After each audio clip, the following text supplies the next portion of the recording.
Do-do-do, do-do-do-do. The boys are back in town, the boys are back in town. Bingledorf, Richter, Herbert, and Davis, they're all back in town. After a bit of an adventure. Six days they've spent back in town now, recovering after Bingledorf's near-death experience, taking an arrow in the back from Davis. Good times. They're feeling better now. 6 days will put him to full healing. And they all got their character points. 4 for Richter, he's saved up, and 2 for everybody else. Now that's not a ton to spend. I think we're just gonna save up this time. I don't see anything obvious in need of improvement at the moment. I'd like to save up for Richter towards getting True Faith, so we can get some turning abilities.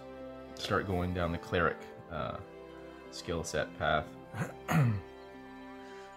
These other guys they could really use, like Herbert could use some more fighting prowess, but he'll need 4 points to go up another point for bow or short sword. Yeah, so looking good so far there. Moving right along here, we'll take a look at our map. Here's what we've mapped out around town. Today's adventure, I think, it's gonna take us. Let's go investigate E5. Now we found a tomb there. We found a dungeon just 10 kilometers outside of town. That's pretty cool. I think we should go check that out, because down here we know there's this is the hill giant lair, and I don't think we're ready for that. Yeah, not a chance. That hill giant would pulverize us. Let's go grind it out here, investigate this tomb. Maybe we can get some maybe we can get some cheap treasure. Sure, easy pickings. All right, get our adventure log out. And we rock and roll on day 1. We're heading straight west. We check for random encounter on a D12, sorry, not a D6. We need a 1, yep, no 1s, okay. And we make it to our destination, E5, unharassed. And we've already discovered the location of the tomb, so we don't have to make a roll to find that again. So it will take us, at our current movement speed, we're rocking a speed of, what are we moving at? Light, encumbrance, see that 4. Yeah, we're moving at 4 movement points a day. Take us 2 to get there. So we'll get there, and we'll enter the tomb on day 1. Enter a tomb. Oh boy, this is where it gets good. This is where it gets good. Let's generate us some random tunes, shall we? All right, here's going to be the general first floor, or first area, I should say, layout. Okay, throw a couple dice right out of the tray. That's special. All right, let's just consult the table here. So the layout looks like we've got. So it looks like we've got a 1 here, a single 1. A 1 is always a area change, so that will be depending on the die, stairs up, stairs down, or just a door to another area of the dungeon. Level 1 looks like we've got. This is the entranceway. And there are no other 1s, so this is a small 1-level dungeon, which is exactly what we want at this level. Once again, we're very lucky, very fortunate there. So our party descends down the stairs. So they have found the stairway down to a marked tomb. Perhaps it's probably overgrown. They come down the stairs into their first room, right here. And now we will roll the contents of that room. Okay, what have we got here? Okay, so we have, looks like we have no monsters. Okay, and we'll just draw this out. Room 1A, we'll call it. And it looks kind of, we'll just let our imagination go here. It's like it's kind of like a room like this. Sure, something like that. And there's, wherever there's a 1, there's a door. So we've got a door here. And that is a door on a D4.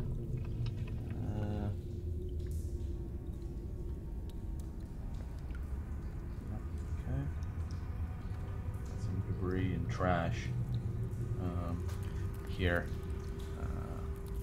Junk, and then these are depending on the room content, depending on the room type, it's furnishings for that room type. But this is being a stairway, like some chairs and just more debris and probably just caved in junk. So we come down the stairs here.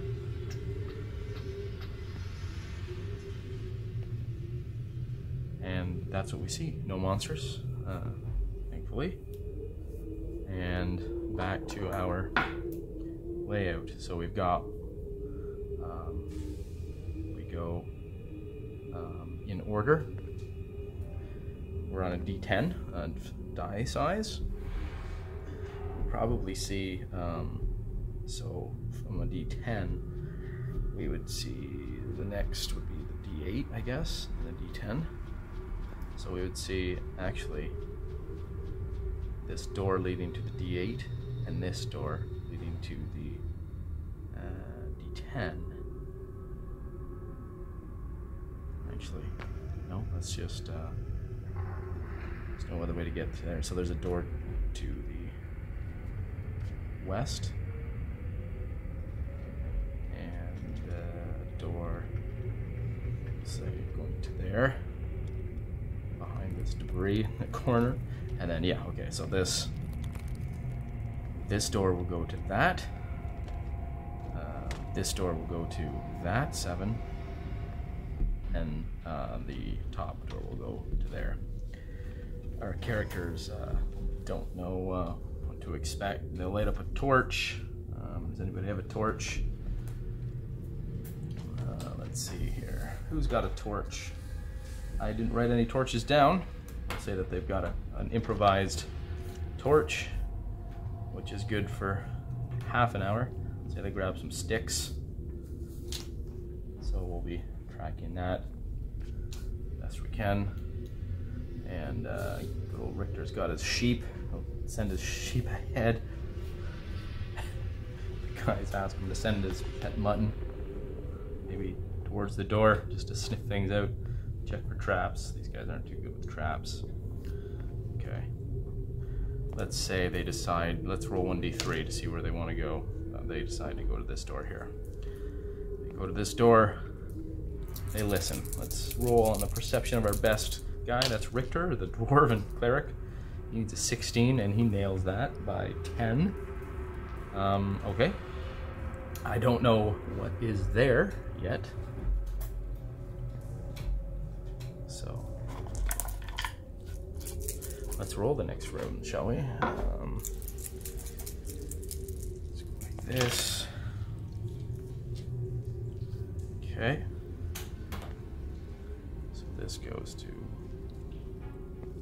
1B. 1B. There, and we've got just a small room. Okay.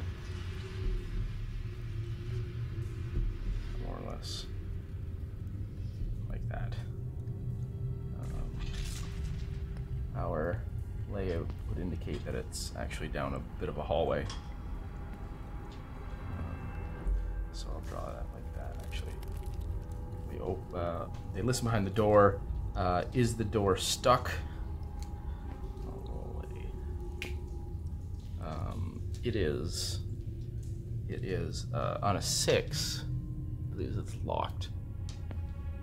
Okay, nobody has the ability. Maybe we're not going to go to 1B. Because that appears to be a locked wooden door. Okay, we will try, let's attempt.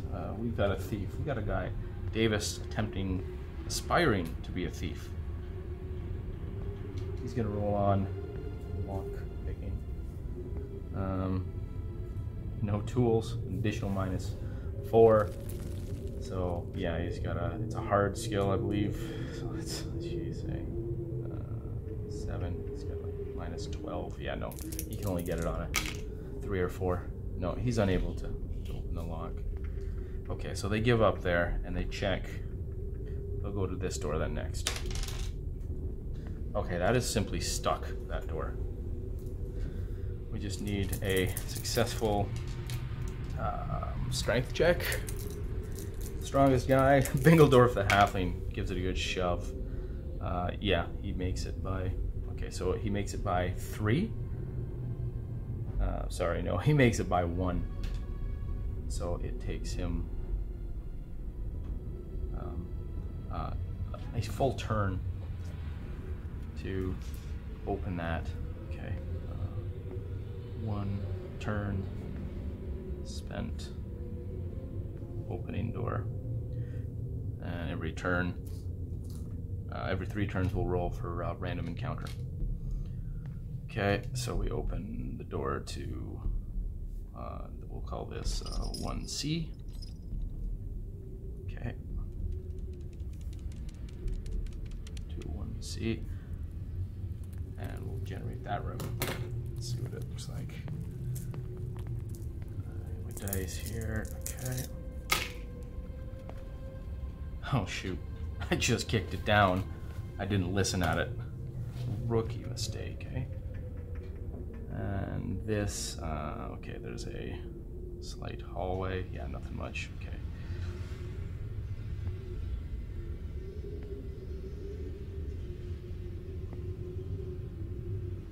Like that. Here's what it looks like. Okay, we've got, oh no. Okay, any max die rolls. A max die roll always indicates a monster. Okay, we've got nothing. We've got 15. Oh, there's a body. This room is what type of room is this? This is a common room. Okay. Common room with a skeleton dead. Carcass. Some skeleton, some monster. Probably a goblin or something dead there. And then just kind of refuse around. It looks like trash and debris in the corner here. Junk. And the rest is just random furnishings. Oh, we've got a pillar. We've got a pillar kind of over here in the corner. And the rest is, okay, so we've got like a chair here, a ruined chair, kicked over, and a couple more chairs, benches, and stools around. And it looks like that's it. That's all that there is in here. No monsters. Okay. Yep, nothing to see. And a little roll on, so I didn't do it yet, but when we enter a new area, dungeon area, we roll to see common features of this area, what makes this area unique from the others. It's a d20 roll, so 8.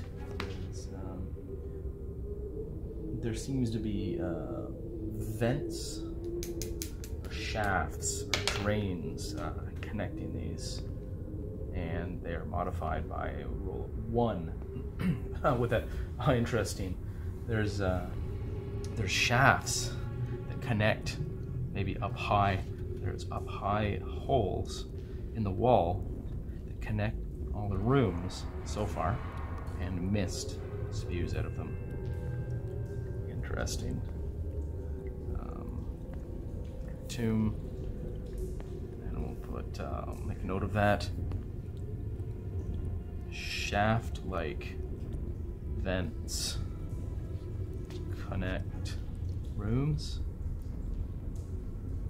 Spewing.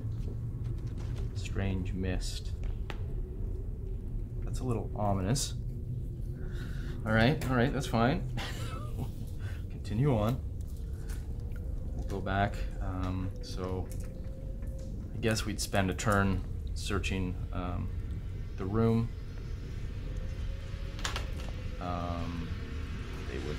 They would do that. I know that there's nothing, no secret doors or anything there, so I won't bother rolling for one. One turn, write that down, spend search. Okay, we'll go back to A1, and then we'll check out 1A, sorry, we'll check out 1D, the door to 1D. Oh, nice. Okay, that door is just open.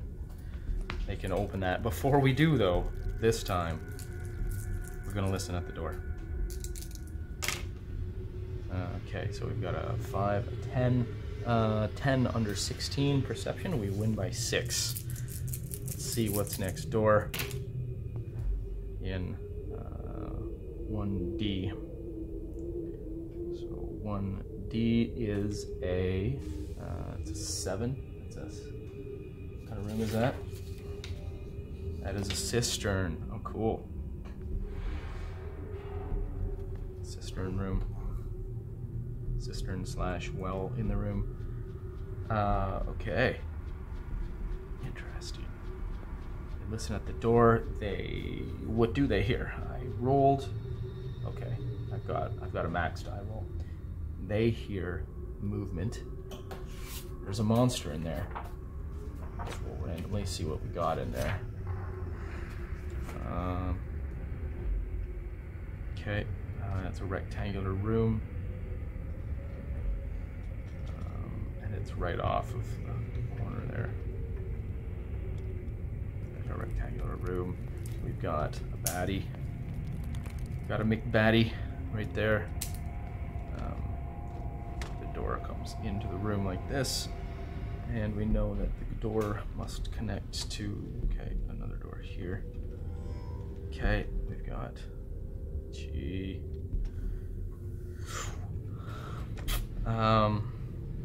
Very interesting. Oh no, we've got another 8 here. So we've got another McBaddie. So we'll see what we roll. It might either be 2 different monsters in here or 2 of the same. Depends on what we roll. And then we've got a 2. A 2 is lighting. Well, that makes sense, I guess. There's a sconce on the wall right there, and then some furniture. So a bed there, and a 4 is a more small furnishing, so maybe a little table there, and 2, another 2, another sconce here. Okay.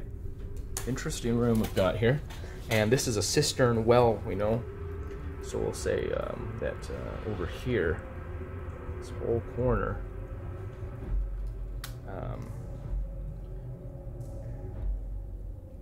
oh, actually, I rolled, sorry, what was the furnishing? The furnishings, 4, small furnishing, large furnishing, yeah, okay, so that's the, large furnace. So that'd be, the cistern would be this whole back wall, and the door would have to be modify this on the fly here. There's the door, and there is no bed after all. Okay, I'll just scribble that out there. Okay, now determine what we've got. We go to our good old Beckme table of dungeon encounters. Roll us a d20. Oh, we're rocking a lizard. We've got a giant lizard in there. 1d2 of them. Let's see if there's 2. There are 2. So there they are. There and there.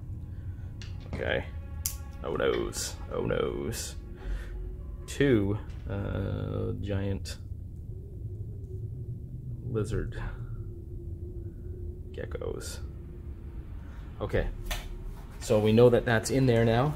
We know that we made our perception check by 6. Let's go check out the stats for these things. You just kind of see, well, they're an animal, so they got pretty good perception. They're usually about 14. We're looking under 14. That's a 6. Oh, so we're under by 8. So, okay, let's find the lizard. So they also heard our friends, our party, who weren't making stealth checks. So they, the geckos know we're coming. Let's see, were they being stealthy? 12 or less, they're stealthy. No, that's a 13, so they failed to be stealthy. So, okay, so both parties are aware of each other. Our good guys, our friends, hear some movement next door, through the door. Let's draw the room out. Door. Okay, so we've got like steps down. That's just water here. Maybe drinkable still, who knows. Sconce. They're probably not lit considering it's geckos here, and just some debris in the just rough terrain here in the middle. And our geckos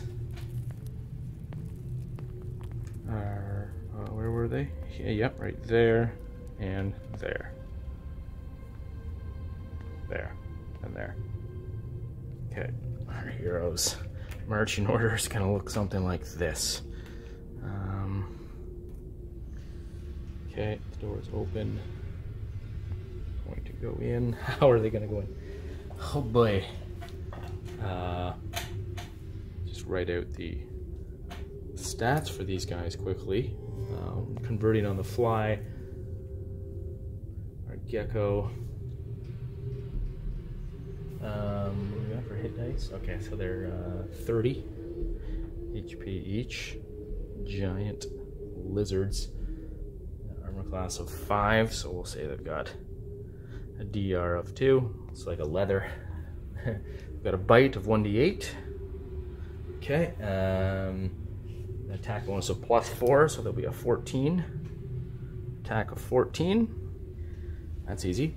And their move is 40, so they're decent. I'll give them a dodge of 8. It's like a normal dude, normal human. Okay, we're ready to rock. Let's just see who goes first.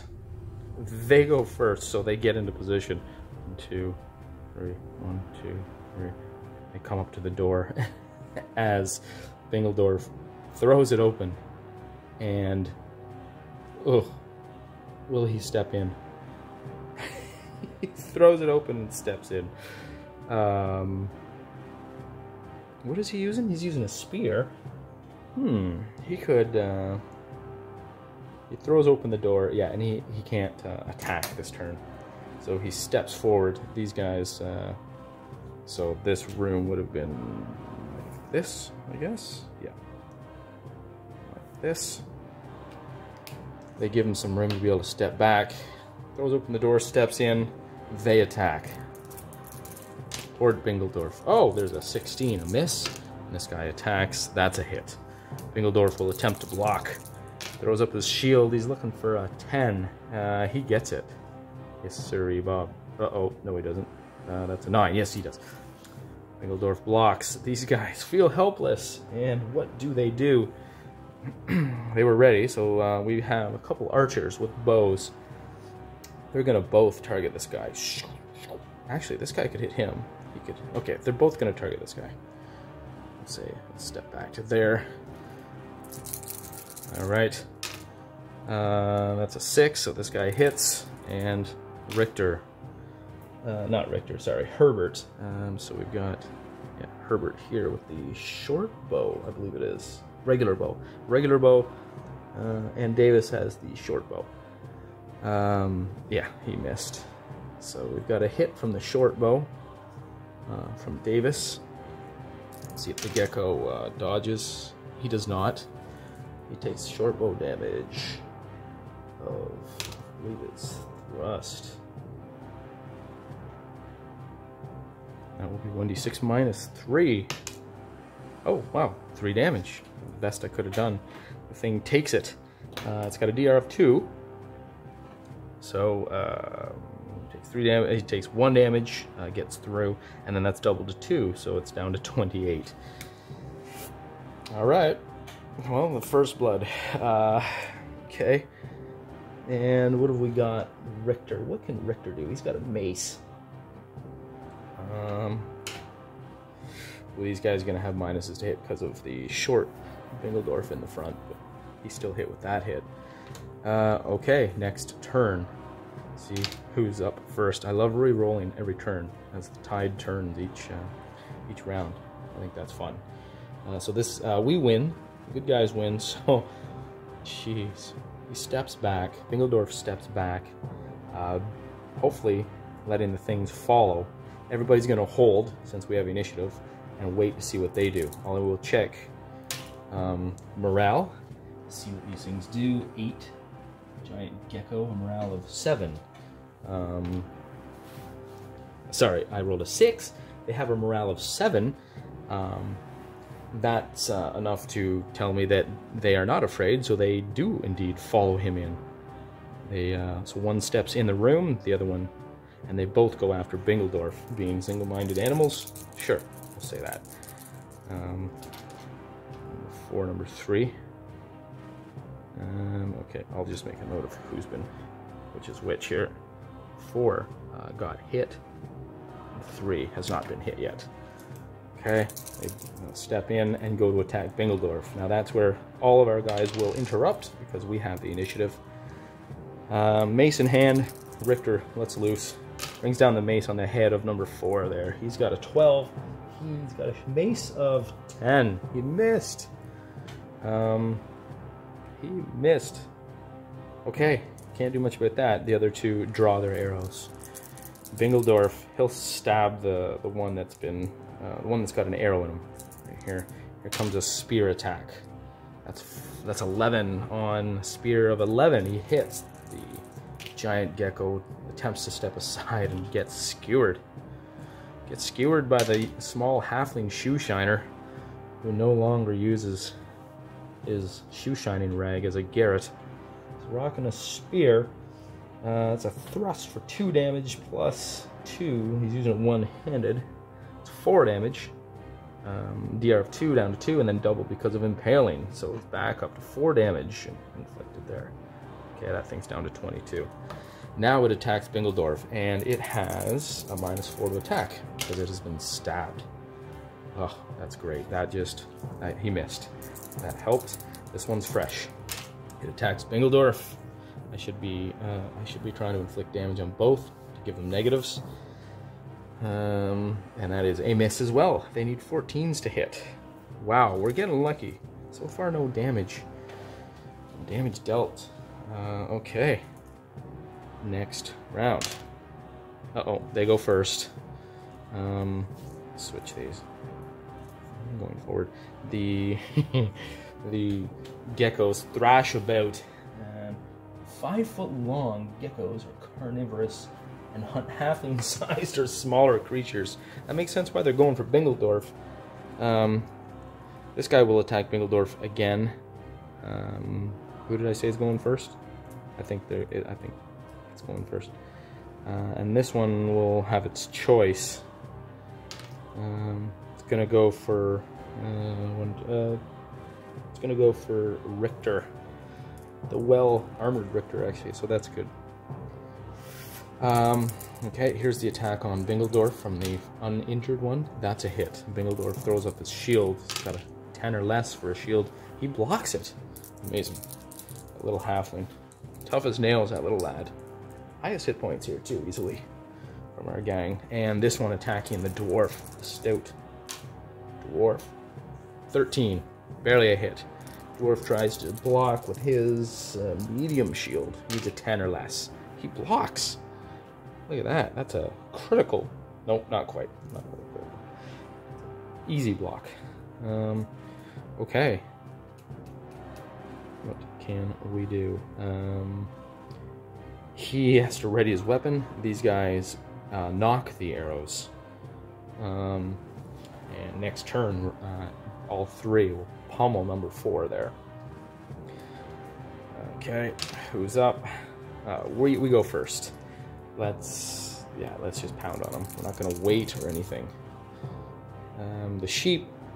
The pet sheep of Richter stands behind and goes nah, and probably runs off that way a little bit. We need a mini for the sheep, don't we? We'll call the sheep Lammy. Here's Lammy. He's a what is that? It's a Timberwolf? Is that a cat? Timberwolf? It's a sheep in wolf's clothing there. He steps away. Where was I? Yes, it's our attack. So, Bingledorf stabs away. Does you want to do anything special? He's got that spear skill of 11. He can't make any cold shots or anything. He's just going to try and get it. Right, there's an 8. That's a hit. Gecko tries to dodge. Wow, their defense rolls have just been terrible. So, number 3 gets stabbed for the first time. For, a 6. Yes, we're rolling max damage here. That's 8 damage, down to 6 because of the DR, and then doubled because of impaling. That's 12 damage. That's what we like to see. That thing down to 18. It's almost been felled in one shot. That's a major wound. Health check on the thing to see if it's stunned. Yeah, it makes the health check. It's fine. Well, it's not fine, but it's not stunned at least. And then Richter brings down the mace on the head of number 4 there. Ooh, 14. Whiff. Great big whiff. It was almost so bad it hit his companions. Wasn't that bad, I guess. And these guys, I'm going to have Herbert, the milliner, human milliner, step back. So he's headed this thing's grill, and then he takes his arrow. Takes an arrow shot. That guy. What's that? That's an 8. He needs an 11. That's good enough for a hit. Gecko tries to dodge with a 16. Another horrible failed defense. All right, come on, Herbert. He's got the regular bow. Got some gusto behind that. That's a 4 damage. Oh, sorry. No, that's -1, so it's 2 damage into the thing's hide. No damage. Oh boy. Okay, this might take a while. Davis. If it wasn't for Bingledorf, this fight would be going very poorly. Davis lets loose from his short bow. Looks like a 13. Oh, he hits too, just barely. He's got a... Oh. Yeah, 13. He's got a 13 bow on this guy. He'll attempt to dodge. I house rule. I should state up front, if I haven't already, every dodge after the first, I like to inflict a -1. Just, I find it a little more brutal, to be honest, and a little more realistic. You can't just infinitely dodge, can you? Attacks? Incoming attacks? Can you do that? I don't know. These guys can't. So anyways, this is his second dodge this turn. He fails it anyways, either way. Here comes a short bow. This guy, short bow from Davis, the moneylender, hoping to be a thief someday. It's a strength of 8.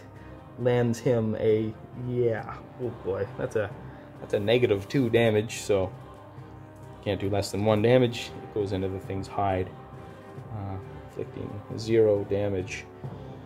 Oh boy, okay, so the 2 archers and our dwarf are out for the next round as they ready weapons. We do, it's the attacker's turn first of all before we go into the next round. This guy attacks Bingledorf. 6. Well, that was almost a critical. Okay, Bingledorf will attempt to block. He needs a 10. Oh, he fails. First blood on our side. 6 damage for Bingledorf. Okay, he's got DR of 2 from his leather. So he takes 4 damage. Putting him from 16 down to 12. Okay, well that's not a major wound or anything, but he's going to have a -4 on his next turn. Yeah, that thing had some damage, but it still made its attack. And this one attacks Richter the dwarf. Yeah, that's a hit, even after suffering damage. Yep. Dwarf throws up a medium shield. Successfully 10. He needed a 10. He hits the 10 right on. Right on, right on. Okay, now it's next turn. We have initiative. These two draw arrows. Richter readies his mace for next turn. Bingledorf will get that stab in. He's going for, this time he's going to go for number 4. Ugh. No, he better not. He'll stick with his number 3. Keep working on number 3. Here comes the attack. 10. Oh, he's got a spear of 11. Got him. Is this thing large? No. No, it's man-sized. So, actually, Bingledorf, fighting a size modifier of 0 creature, he does have a +1 to hit these things. That's cool. Dodged. It hit 8 right on. Okay, so this thing dodged. It finally made a successful dodge. And nobody else can do anything here. So we go to this gecko and it attacks Richter.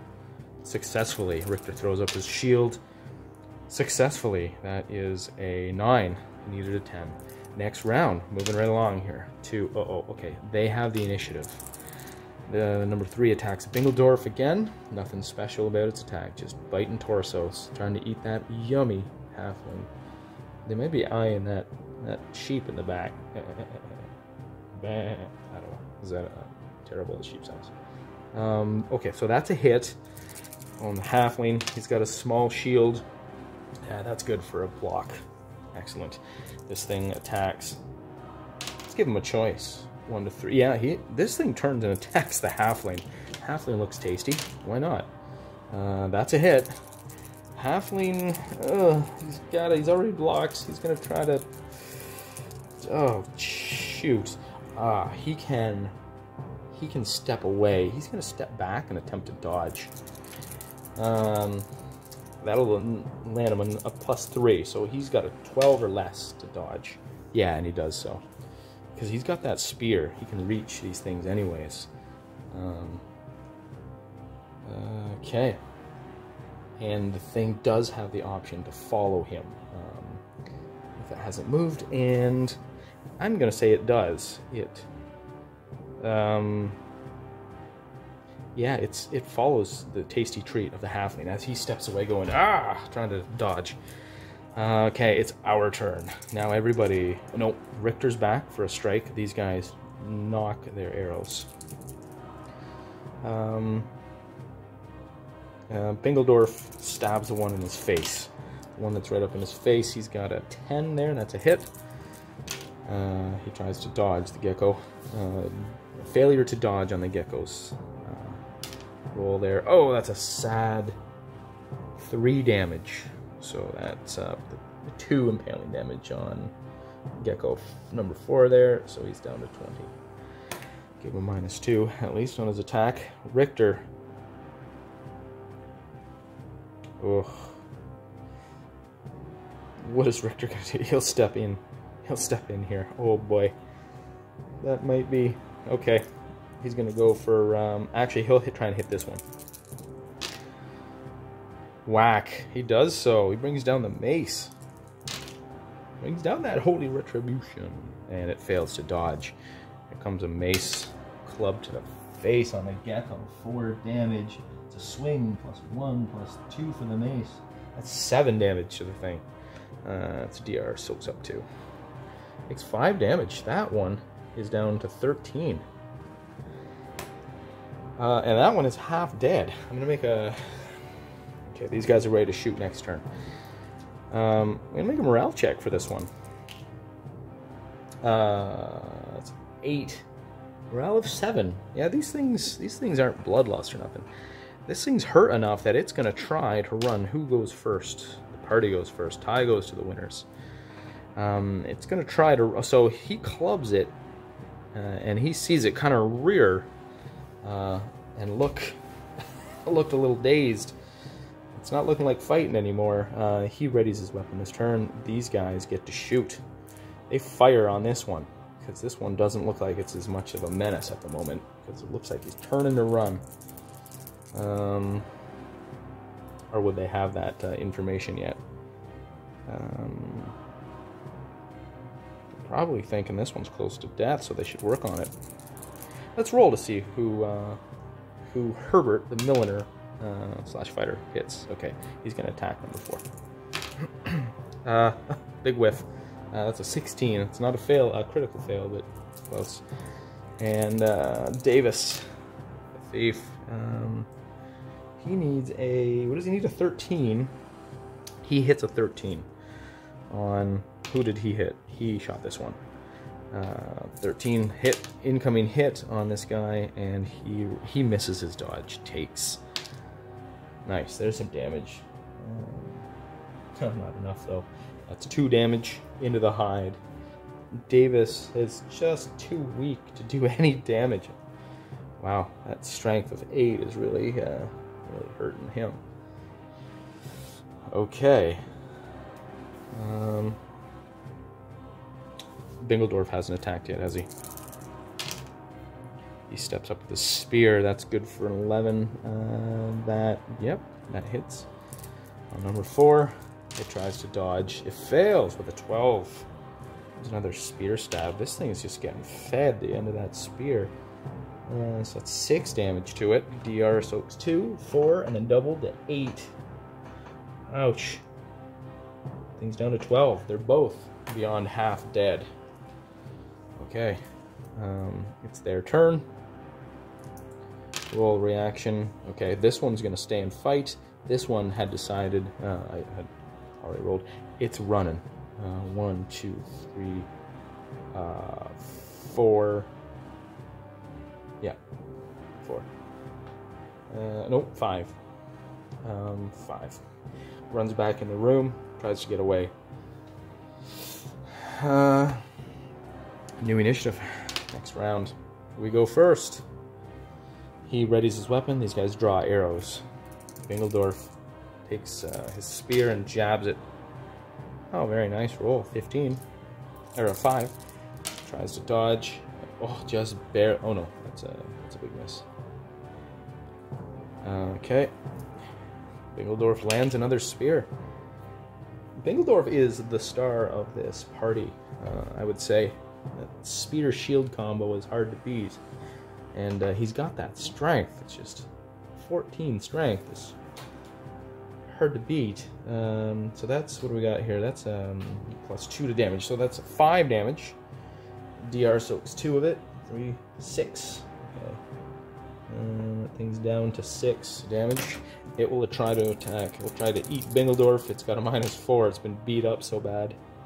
Oh, because of that -4, it missed. Missed by 1. Missed by 2 because he's a small target. Okay, he is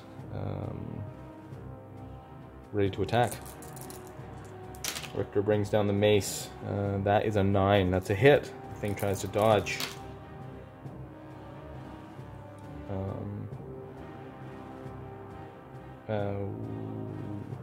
What am I doing? Yeah, I'm attacking on. That's a failed dodge. Let's take a damage. 4 plus 3. Plus 3 damage. 7 damage.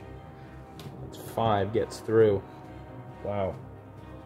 Thing's down to 1 hit point. These guys knock their arrows and ready to fire next turn. Initiative. Tie goes to the party. They try to finish this thing off. So he's readying his weapon.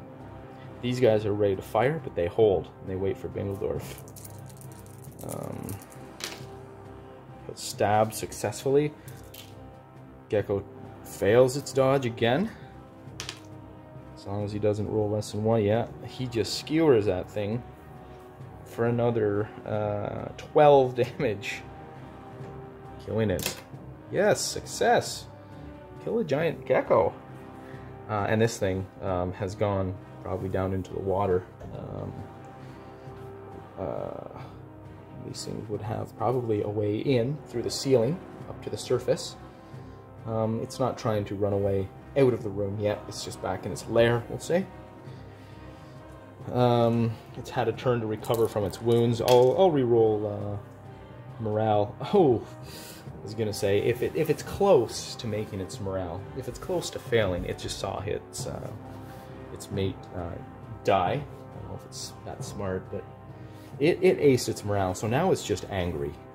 It's had enough. It's just waiting here for them to come in, then it's gonna run at them.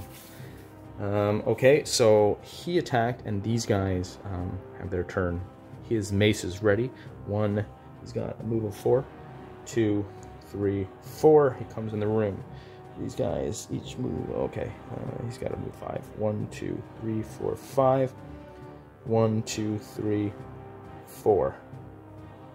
And Bingledorf can step. That's all he can do. He attacked this turn. These guys ready their weapons. These guys, can they see it? This thing's hiding in the water, we'll say, and it's going to be deep enough. Probably has a hide of like 12 at least. So it makes it by 1 there. Perception on both the archers. That's a failure for Herbert. Herbert can't get a bead on the lizard. Davis, there's perception is 7. No, neither of the archers can see the lizard. They'll hold, and they cannot aim this turn and get an aim bonus. This thing waits for them to get closer. It has determined that it's going to attack. It can't close that gap yet. It's not smart enough to know there's archers waiting, but whatever, it's just going to ambush now. Okay, next turn. 1, 2. Wow, he's got 6. 3, 4, 5, 6. Bingledorf just struts up. He's like, let me at him. I'm going to finish this thing off. Okay, now we'll go into initiative. Okay, we are first. He just struts in. Well, let's see if he knows where he's going first. Perception roll of 9. Perception of 14. So he makes it by 3 and overcomes his stealth. He's like, there it is. He points to it. 1, 2, 3. He's not going in that water with the thing. That will quickly become impossible for him to move as it gets deeper. He can reach. He can reach from there, can't he? Yep, with his spear. He's going to drop his shield, and he's going to go two-handed on the thing. So he walks up.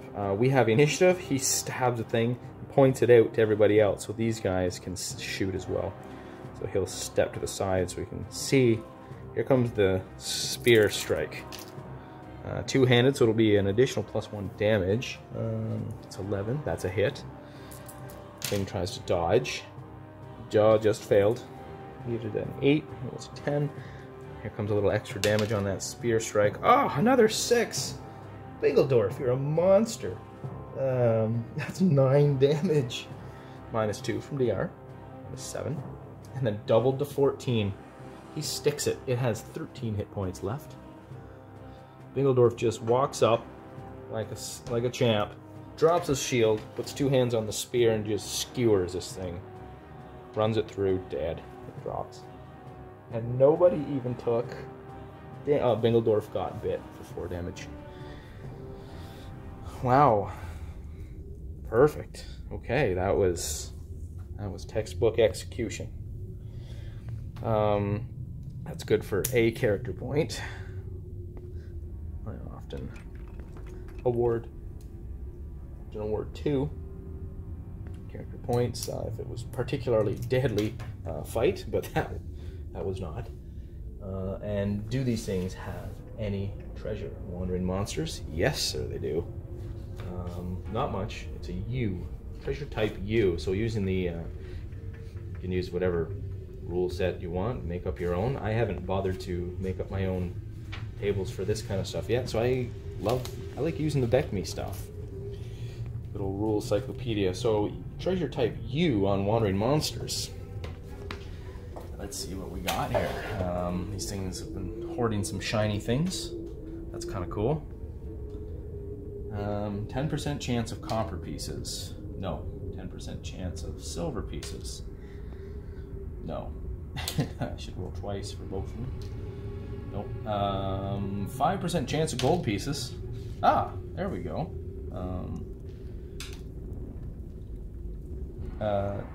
Oh darn. That's a 9. That's a, no, that would have been a 0-0. Oh. Yep, unfortunately that would have been a 10, so no. And no. 5% chance of gems. Here's a chance. Yes, we found some gems on one of them. And nothing on the other. Cool, gems. Jewelry, 5% chance. No, and no. 2% chance of special treasure. Nope. And magic item. Wow, there's actually a chance. 2% chance. Oh, I rolled a 15. Nope, close. 50. Okay, well, these things have a little stash of gems. That's exciting. Better than nothing. I didn't think there'd be anything on freaking animals. Gems, eh? Gems. How many gems?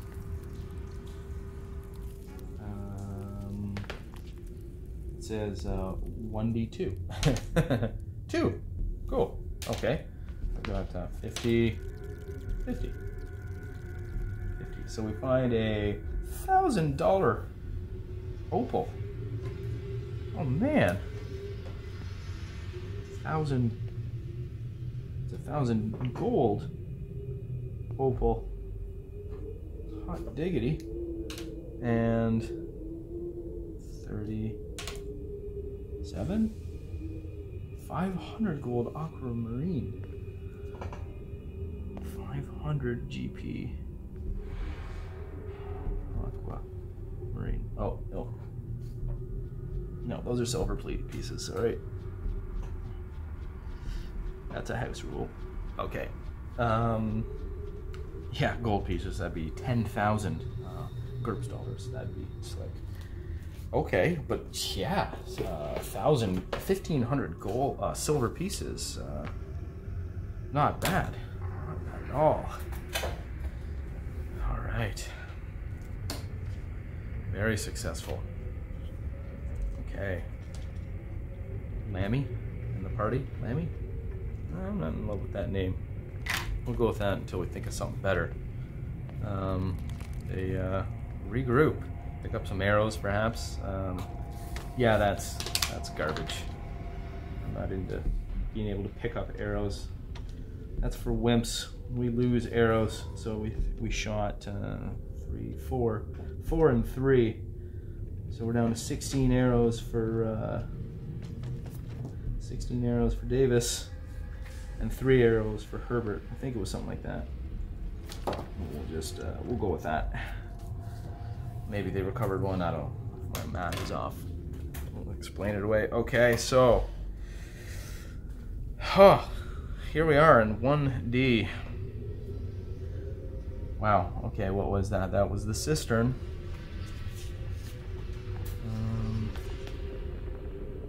Cistern well. Okay. Gee whiz, eh? Okay, I need to get the layout here once again. We can kind of see that. Good. Careful. So we're here on our... You are here. And the doorway, this way, and this way. This was locked to get to this cistern, it looks like, as well. This door leads to here. Now this is so they don't know this, but this is this is the latrine right next to their cistern. Doesn't seem like that was well thought out, but oh, sorry, yeah, this is a tomb. So yeah, we haven't gotten into the tomb stuff, obviously, but this would be just a latrine or garbage pit area. Now we rolled a 4 there. That means it's a max die roll, so it's a monster lair there. Our party doesn't know that, so they will come up to the door. Another turn has passed, and we'll roll a wandering monster, see if anything. No, nothing shows up. Nothing's suddenly becomes aware of them. Okay. We have no first aid ability or anything like that. To bandage Bingledorf, he's just gonna press on. Okay, they'll bring the sheep Mutton. We'll call him Mutt. Mutt comes up. Who will listen at the door? It will be Richter. Richter, the dwarven shepherd. He's got those keen ears. See what he can deduce from listening at the door. Oh yeah, he makes it. He makes that by 9. That's pretty impressive. So he knows something's on the other side. Oh well, we'll roll stealth. Let's find out what is on the other side. It's a lair, so that's always interesting. Something's just hunkered down in there. Oh, that always makes for a good treasure though. Something's taken up residence there, and it is... Oh. I guess that makes sense. Giant geckos. Lizard. This is a lizard-infested tomb so far. We haven't actually gotten to the tomb part of it, but... lizard-infested dungeon. It's a lair, so we've got... How many in a lair group? It's gonna be a few. A lair group is 1d10. Okay. 4. Okay. This goes to room 1E. Okay, room 1E. Let's generate the room.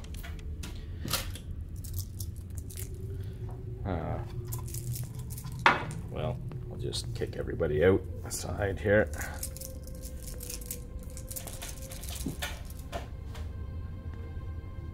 And here goes. The room looks like this. It is a latrine room.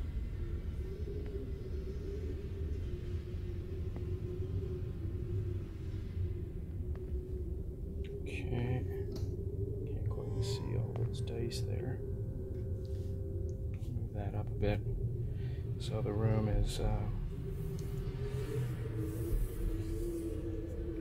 roughly shaped like that. The door being right up here in the corner that we're listening at. And we've got max die roll here. So there is a gecko there. I know there are 4 of them. There's one. Are there max die rolls? No. We'll just put them around there.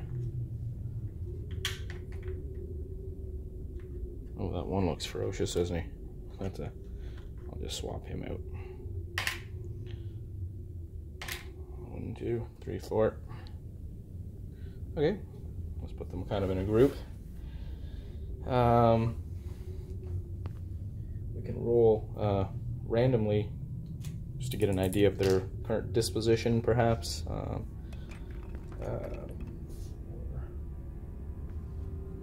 Yeah, so they're just sitting there chilling. They're not particularly hungry. They're kind of just sleeping. I made my roll by, what was it, 9 or something. They're being quite quiet. Stealth +4 because they're not moving.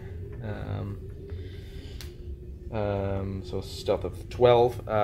So that'd be 16. They make it by 5. Oh. Wow. Yeah, that's still not as good as his 9 success on the perception. So Richter, standing outside the door, hears the snoring of the giant geckos. And let's make an intelligence roll for him. IQ roll. See if he can make that to identify them. So that's a 9. Yeah, he says, sounds like more geckos. Filthy things.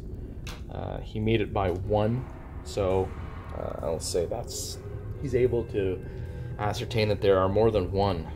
That's all we know. Like there's more than 1 in there. Okay. Now let's just look at the rest of my dropped dice for the room contents. This is just debris, probably caved in. 2 is flipped over sconce. So yeah, we'll just, or like a brazier. We'll just put, take an extra movement point to go through that hex as well. And then we've got another brazier. Not lit. These things have excellent night vision. Small furnishing pillar. Okay, this is a little offset, so I'll put there's a pillar in the room. It'll take up this whole hex here.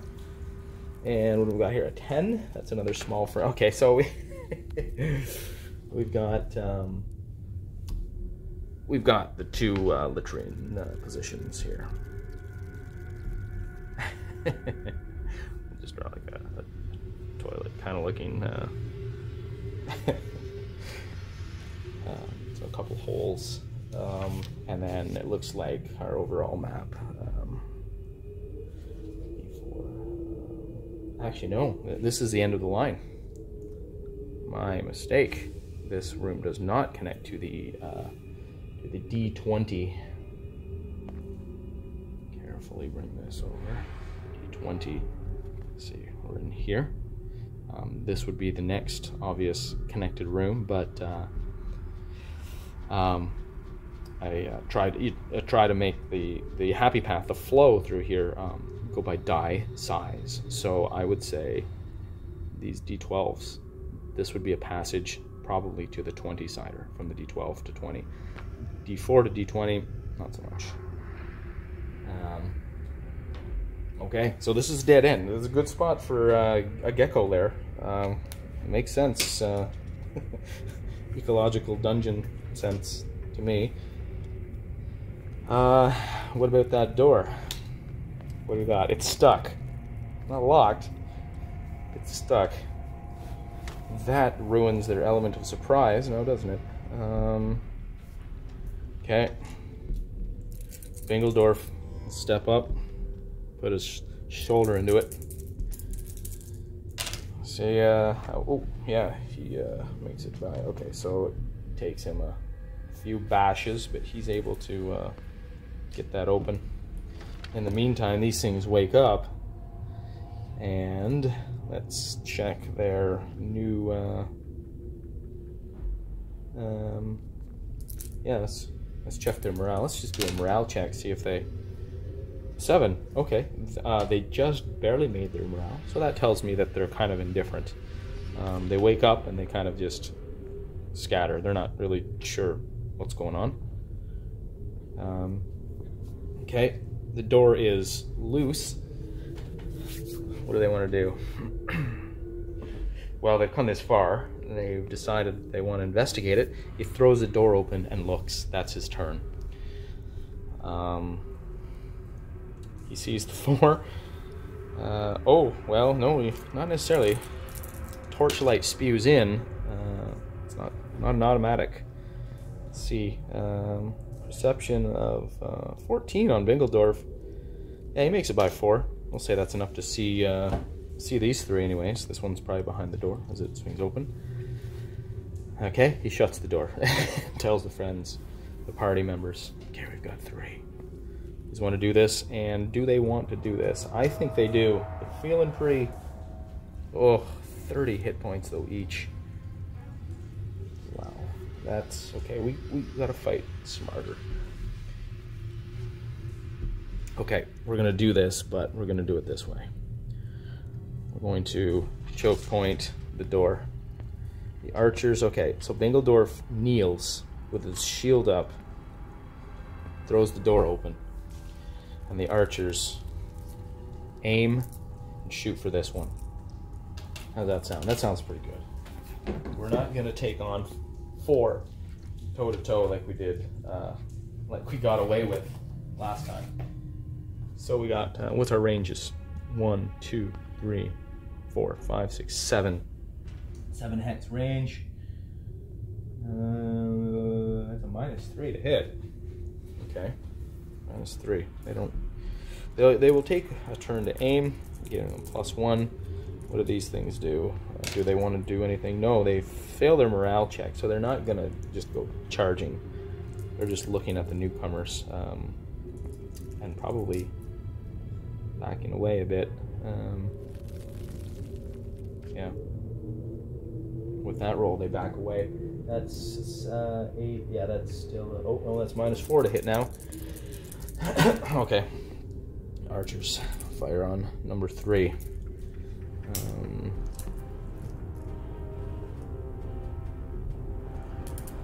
Okay, here goes Davis. Oh, critical success. Okay, no dodge allowed. And Herbert, the fancy hat here. Wow. Okay, a 6 and a 4. This thing will try to dodge Herbert's regular bow shot, and does so. That's too bad. But the critical success lands a hit for double damage, so that's 4. He's so darn weak. 4 -3 down to 1. 1 damage, double to 2. DR of 2 takes care of that. Oh boy. Okay, well, what can you do? Critically hits the thing, still doing 0 damage. Yeah, does that provoke it? Oh, jeez, no, still, that cows it. And its turn, it runs back in there. Well, now what do we got here, eh? Okay, I'll roll. That one will not attack. This one is it made its morale, and this one failed its morale. So this one will charge up. 1, 2, 3, 4, 5. The rest are kind of cowering. They're not really interested in a fight. Well, that's maybe okay. Maybe we can take down one at a time this way. If we really start to press them and they keep failing morale.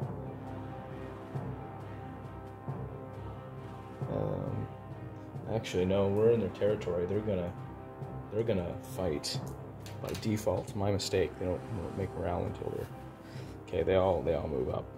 2, 3, 4, 5. 1, 2, 3, 4, 5. Yeah, and this one. So these 2 are in striking distance for Bingledorf. Let's see who has initiative.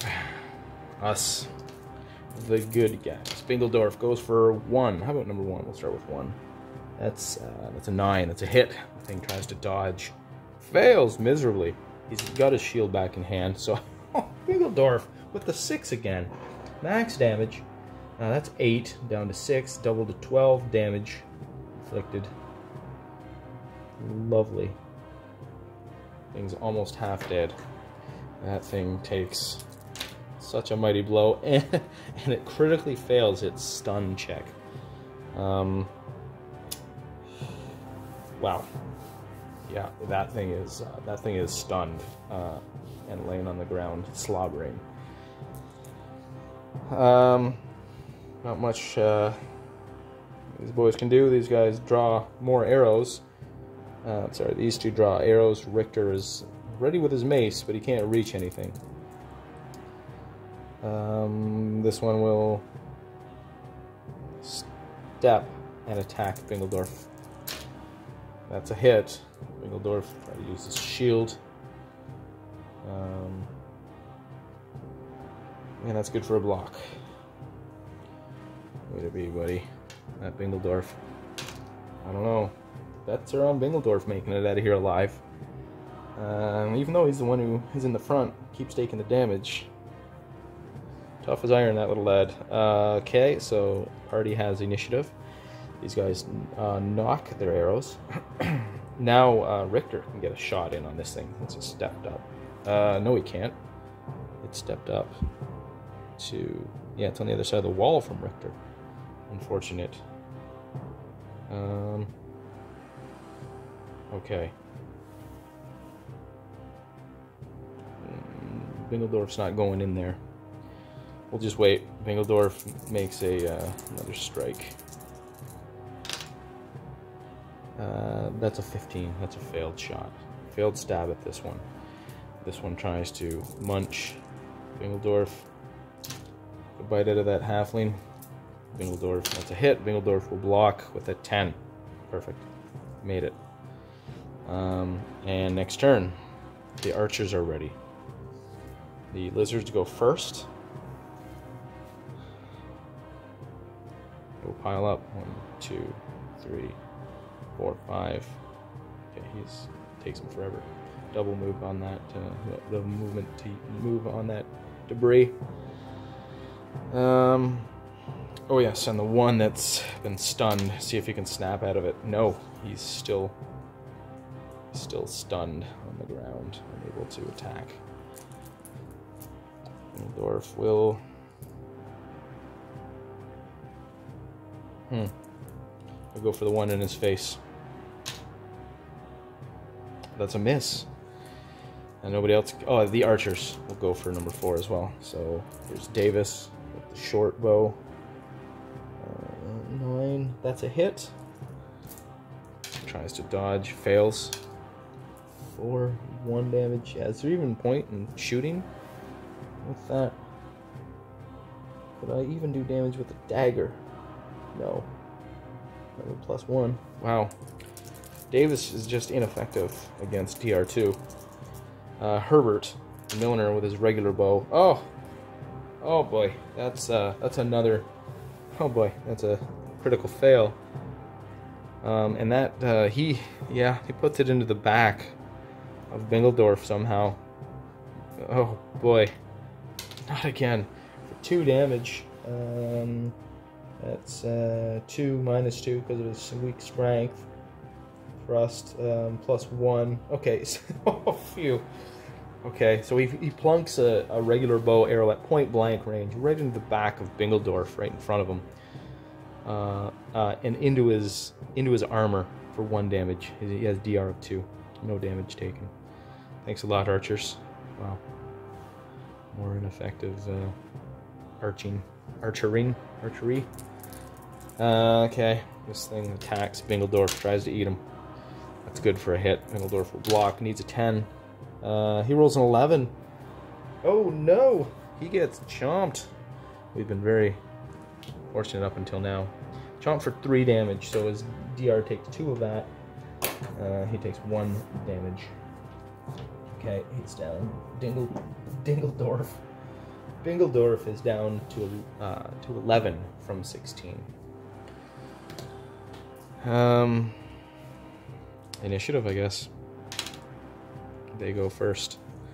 This one tries to snap out of it. Fails again. Number 4 attacks Bingledorf.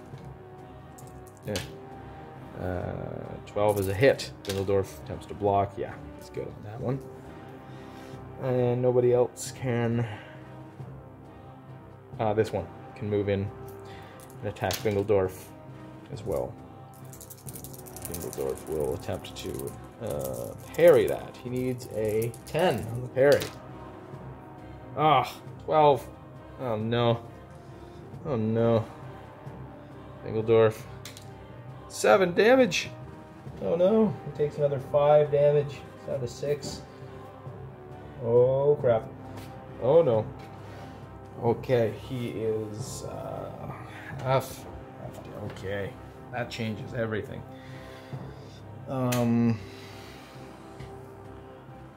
It's our turn. Can he shut the door now? Probably not, because it's open wide enough for this one to attack him. If he makes a strength check, I'll say he can just reef it shut, because I didn't say that he opened it all the way. He probably wouldn't. He was just attacking in on an angle. He would not fling that open, probably, but this thing got around and attacked him. Let's see if we can make a strength check. 12. Okay, so he does so. He's able to slam the door shut.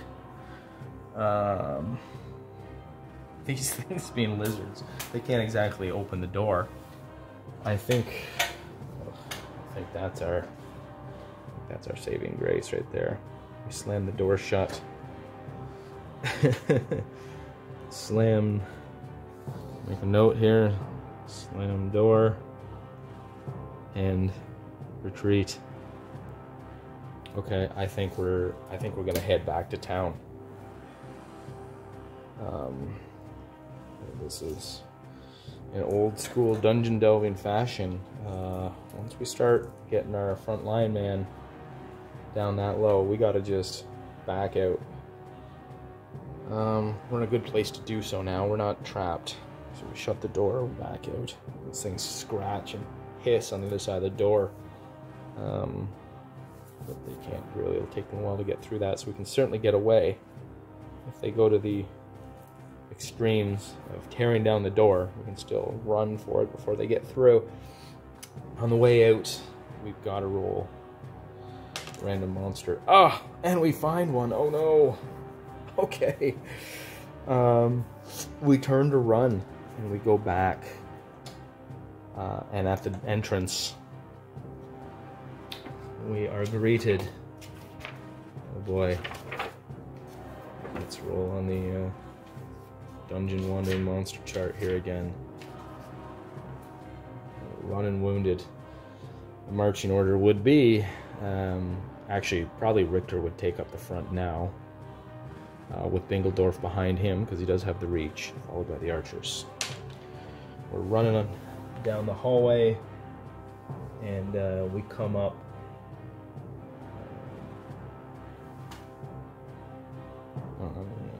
1d6 goblins. Oh, one goblin. Oh, jeez, okay. Yeah, heart attack. Okay, that's not so bad.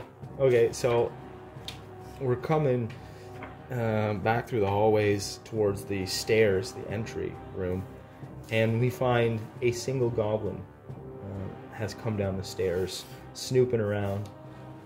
Seems like something a goblin would do.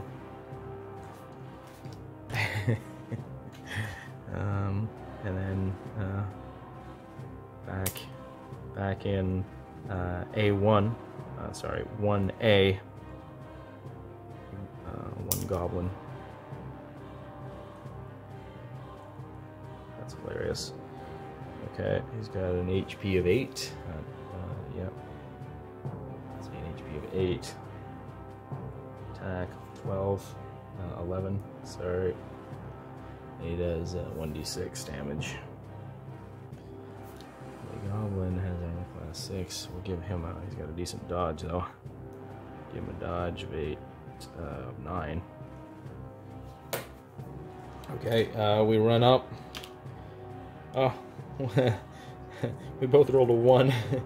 Let's do a perception to see who sees the other first. Oh, the goblin is taken terribly by surprise. We see it. We run up. Okay. I'll just use. Yeah, it's gonna be a pretty one-sided fight, I'm thinking. We run up. We have initiative. Archers wouldn't probably have arrows knocked. A little bit surprised, so we'll charge the goblin. We're back in it's a different room layout. There we go. So we kind of charge up on the goblin. Archers behind. Let's say Bingledorf gets a spear in there first with his reach. He lands a blow on the goblin. Tries to dodge, looking for a 9. It fails. Uh-oh, this might be the end of goblin right here. That's 6 damage to him. He's got a DR of 1. He's got some crappy hide. That's 5, and then double to 10. Oh, yeah. Runs him through. Okay. We run through a lone goblin on the way out. Does he have anything on him? We stop to check him. Wondering why. Yeah, he does. He does. Well, that's good for 1 character point, as easy as that was. We didn't get anything from the last one, having to run away, as we did. You know, we're sad 0-level adventurers. We'll take all we can get. So he's got a short sword. Oh, it's a crappy goblin short sword, though. Okay. I couldn't afford a short sword for Herbert, but I gave him the skill of it. So he'll take a short sword. Goblin short sword. So that'll be a -1 damage, because it's a piece of garbage, but at least he's got one now. He hasn't been very effective with that bow. Well, he's been better than Davis is the real problem. He's so weak. Okay, goblin, wandering monster goblin has treasure type of R. Let's see if that yields anything in his pouches.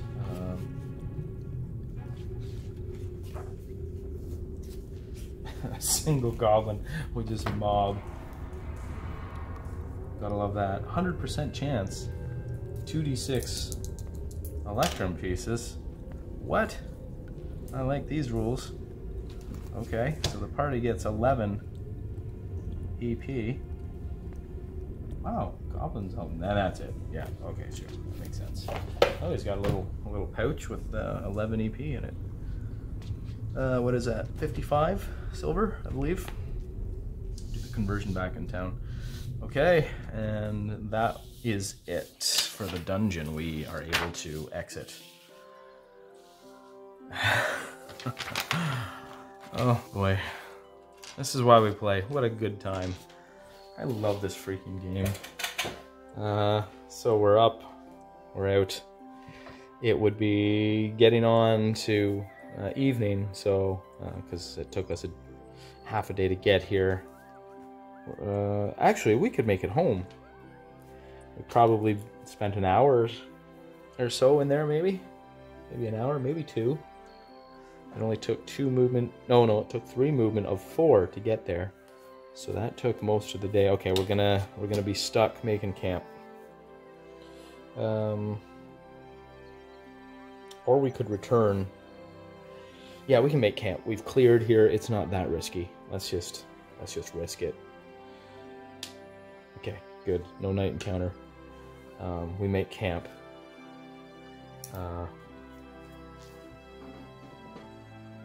Make camp, and then day 2.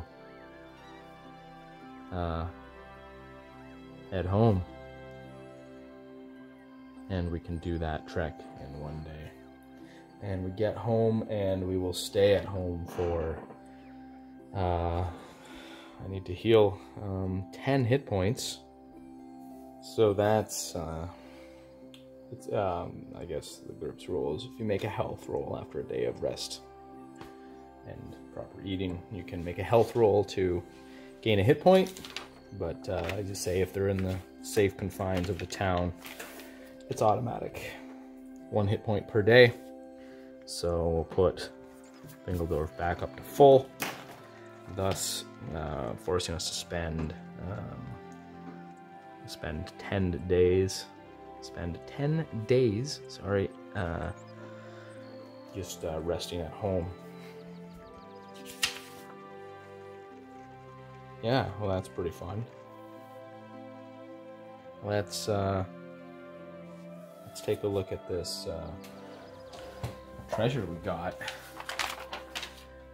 Let's total that up.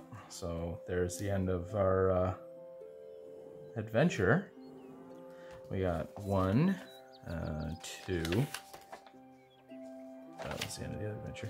2 character points, so that's not bad. Totals 2 CP and 11 electrum pieces. Just look up the verify that conversion rate. Yeah, it looks like that's 5 silver pieces, so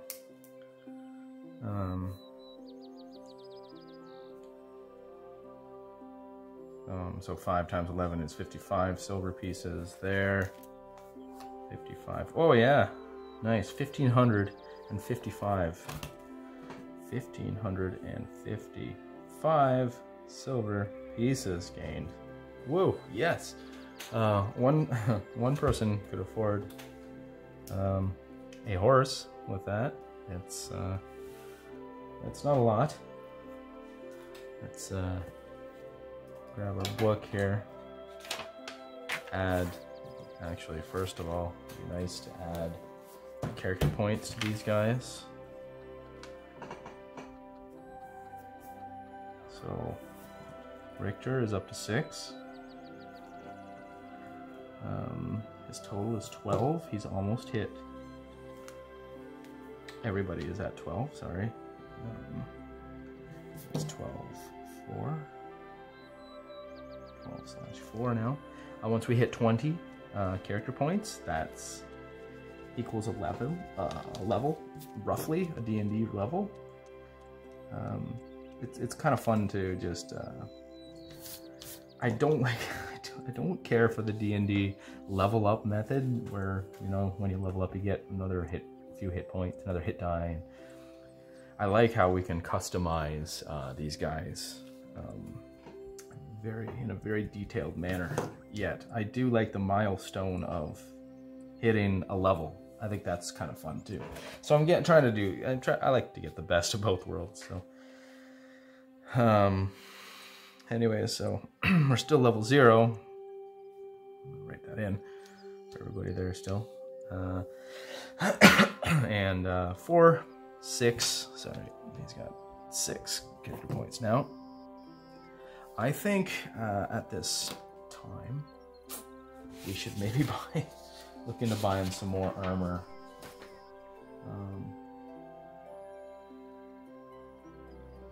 Yeah, I'm thinking chainmail shirts for Bingledorf and Richter. So Bingledorf, the halfling there, with his shield and spear, front line man. You take that chain shirt, and it wouldn't slow him down either. He's so brawny. So let's do that right now. Chain shirt, and that is 16 pounds.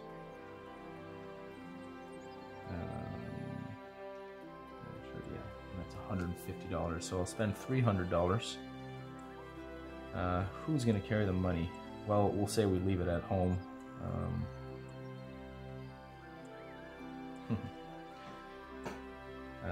Yeah, I'll just keep track of party funds here. Actually, no, I should split this up. Yeah, that would make sense. And that would be, thanks to calculator, 388 silver each.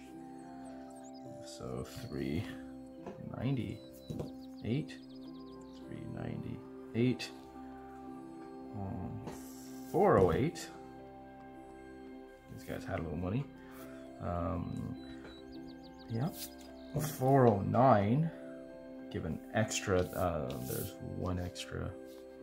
Oh, it's yeah, one extra. Give it to Bingledorf since he took the beatings, and 388, whatever. 393. Perfect. Okay, the chainmail costs 150. Just his money. 3 and 2, 59.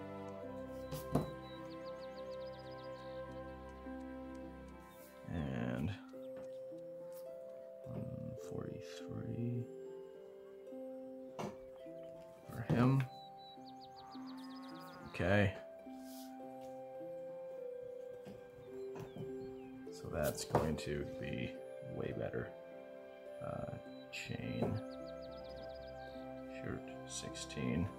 So that's now DR of 4/2, twice the DR for cutting and tailing.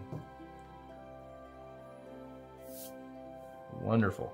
And their encumbrance, 26, 32. 32. Bingledorf is still unencumbered with that. Richter the Dwarf, 34. He is still light encumbrance, so nobody changes encumbrance levels. You spend a little coin, you get twice the protection. Excellent. Now these two guys, let's take a look for them. I think I better get leather armor for Herbert, at least, since Davis here already has it. Could I manage a chain shirt for Herbert? Yeah, I could.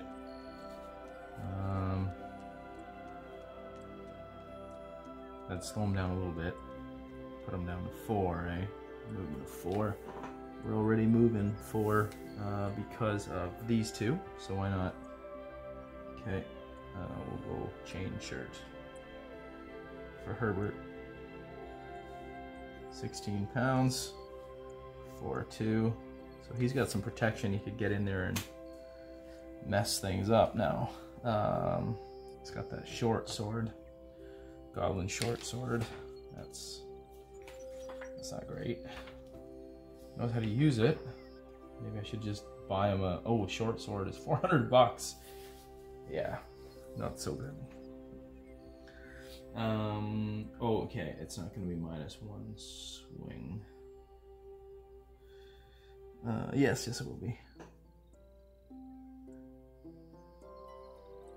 Yeah, thrust will be same damage. Okay, so it's 150 bucks for him.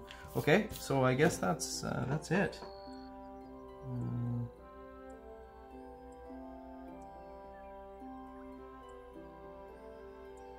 258 left for him. That's all we can do for now, I guess. We'll buy some torches. That's what we should do. His dodge is down to 7. Buy some torches. Who's gonna hold the torches? Richter. Hold one in his shield hand, I suppose. Torches. And yeah, I think that's about it. These guys, I'd like to save up the character points. Davis here. We gotta put that strength up. Get that off of 8. That's brutal. Or we could get him really good with a knife so he could sneak up and shiv people from behind, maybe. Get his move up. So he's a little quicker, maybe? Let's buy him a knife. Let's buy him a large knife. He could make called shots with that. 13 if he all out attacked from behind. Maybe. I don't know if that's a good idea for him. He might not last long doing that. Cost him 40 bucks. Yeah, it's... He can at least do a strong attack and get more damage in. Large knife up close.